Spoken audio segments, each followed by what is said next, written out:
راح اسولف لكم قصة يجوز شوية مختلفة. راح اقرأ لكم قصيدة اسمها عشق زلمة. احد المقاتلين الابطال في سوح القتال وصل خبر على انه خطيبته اللي هو مالكها صايره هواية تروح وترجع على بيتهم، فدزلها رسالة قال لها الايام هواية طلعين من وراي. قالت له لا متوهم، الموضوع مو مثل ما انت مفتهمه، ترى انا يومية مر من بابكم مو صدفة، لا مملوكة والمالكني روح تعرفه. يومية مر من بابكم مو صدفة، مملوكة والمالكني روح تعرفه. انا الك وانت الي، ببابك شفت مستقبلي، واسمعهم يصيحون جت الزفة.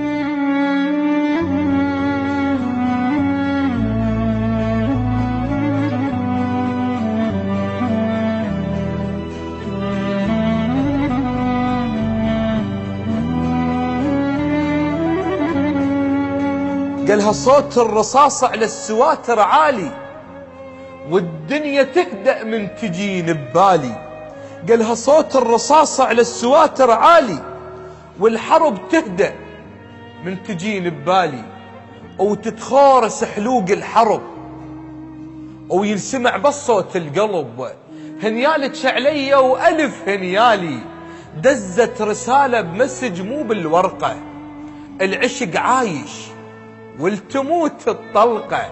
يا ابن الحلال اش ما حصل، انتظرك وباقي الامل، نتزوج ونصبح اهل، ما ريد تتيتم بجف الحلقة. جاوبها وبوجهها ابتسامة زلمة، وويك الرصاصة تثور تطلع كلمة. هالمرة كل جاسم يرد وينتصر عباس الحشد، خل سكنه بالطف تستعد. جسام راجع ويا ابوه وعمه، قالت له انت الحاضر ومستقبل، وبعدك اظل تايه وما اندل.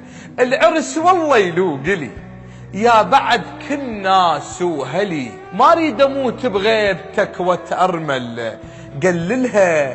قال لها خلي الشامتي يقلوله، التفقه بيد معرسه ما مكتوله. قال لها خلي الشامتي يقلوله، التفقه بيد معرسه ما مكتوله. القاط اتركب زفتي والبس نطاق وبدلتي، وعاش العراق اسمعها بالهلهوله. نعم عاش العراق اسمعها بالهلهوله. هو هذا المجاهد البطل من يعشق عشق زلمة. تقبلوا تحياتي علي المياحي من مدينة النجف الأشرف.